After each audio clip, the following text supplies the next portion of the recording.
Hello everyone, welcome to the Tech News. Our first story today is about a company called Signal. This is actually a tech company that's listed on the stock market. For those of you who don't know, Signal is a messaging app much like WhatsApp, but it's run by a foundation called the Signal Foundation, which is a not-for-profit organization. The idea being, because it's not for profit, there is no incentive for the app to collect private user data for profit.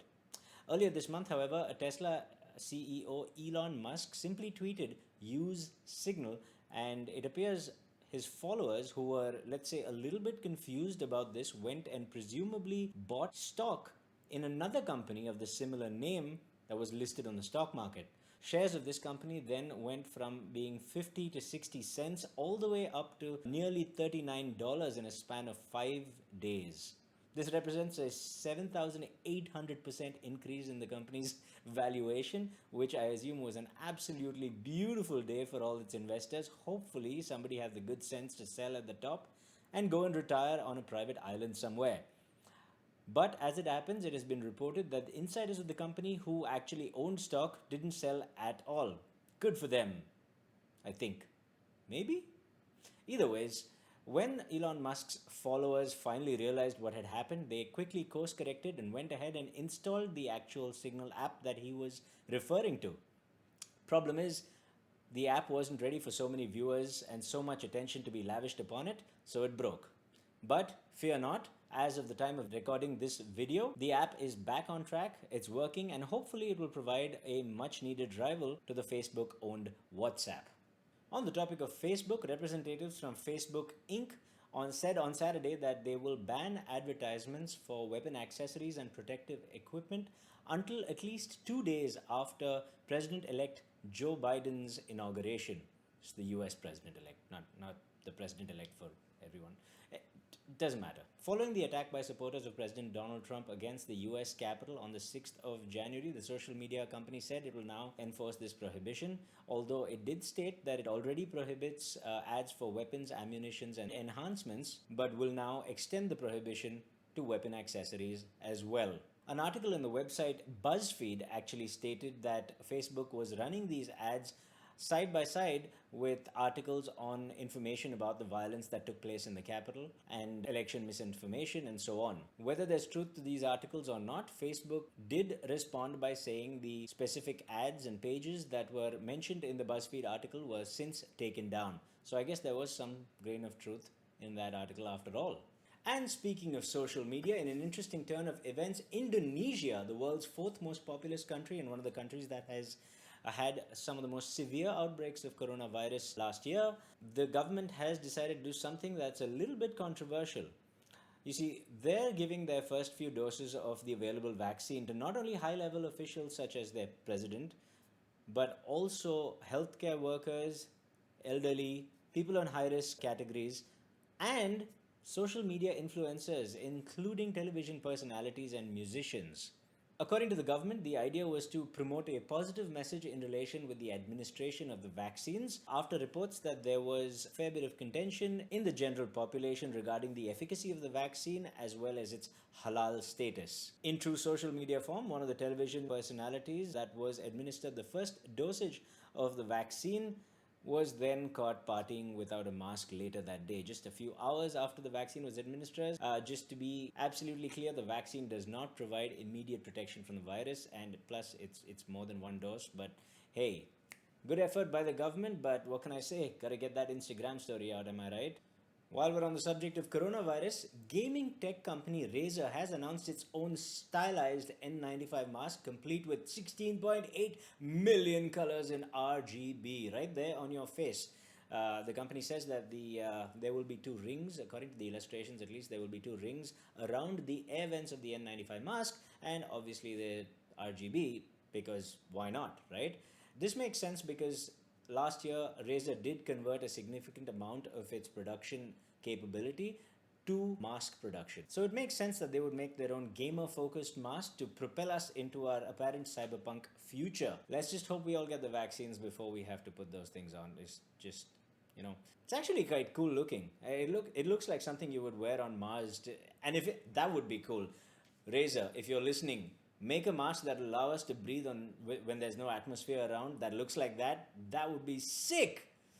This is just seemingly pointless. I don't know. Hey, stonks. In other news, the latest shot in the US government's war on leading Chinese smartphone vendors is directed at mobile phone company Xiaomi, which today has landed on the US government's list of communist Chinese military companies via a new executive order. This declaration basically makes it illegal for US citizens to own Xiaomi stock.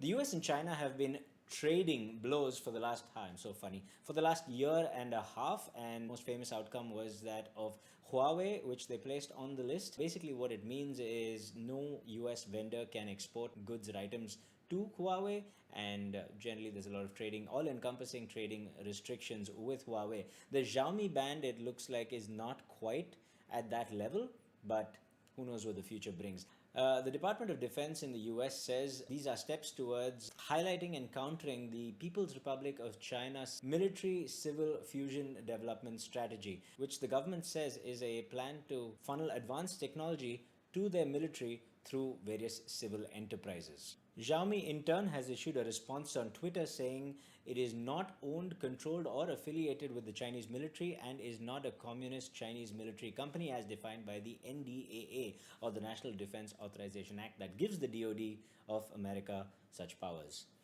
Because everyone's talking on Twitter now. Why is everyone talking to each other on Twitter? It's just okay.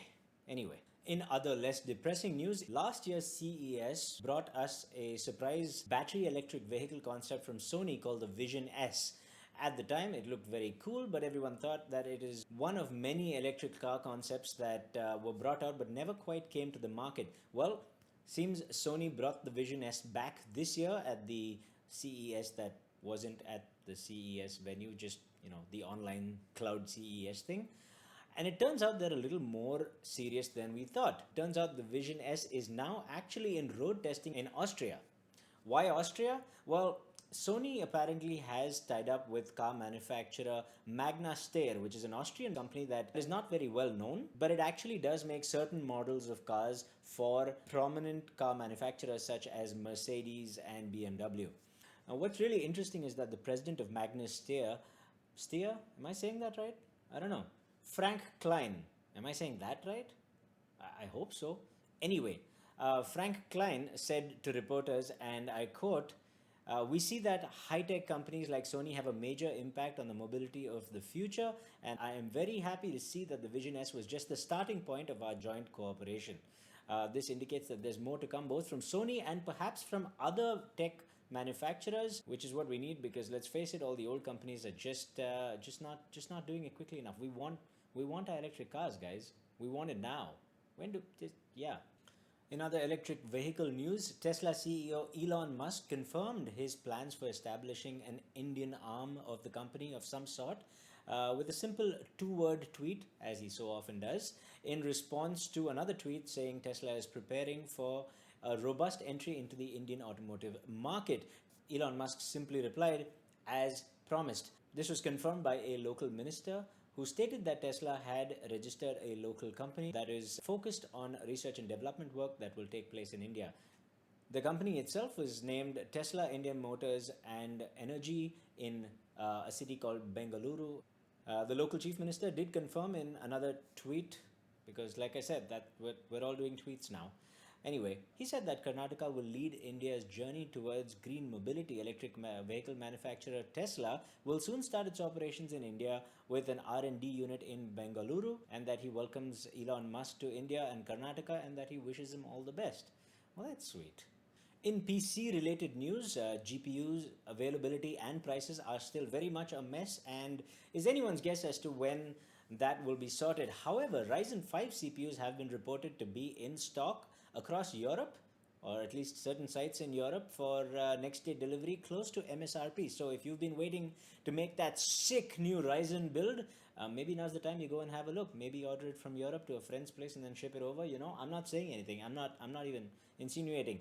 You probably still won't get a GPU though, so who cares? On the other hand, if you've been waiting to get the latest Apple MacBooks and MacBook Pros, reports from Bloomberg indicate that the new supply of MacBooks will be made available by the middle of 2021, presumably with speed and display improvements. But what's interesting is Apple is rumored to bring back the MagSafe charger. Now, this is still a rumor, but for those of you who don't know, MagSafe was a really cool thing that MacBooks used to have before. Basically, just a magnetic connection for your power supply. If anyone happens to walk across the wire just disconnects because it's just magnetically connected. So the laptop doesn't go flying, the people don't go flying, nobody gets sued, everyone's happy, you keep your money, you go home, and you have a nice little hot cup of cocoa. That's it for today, guys. That was our first ever episode of Tech News. I hope you enjoyed it, and hope you'll stay tuned in the next episode. I will see you there.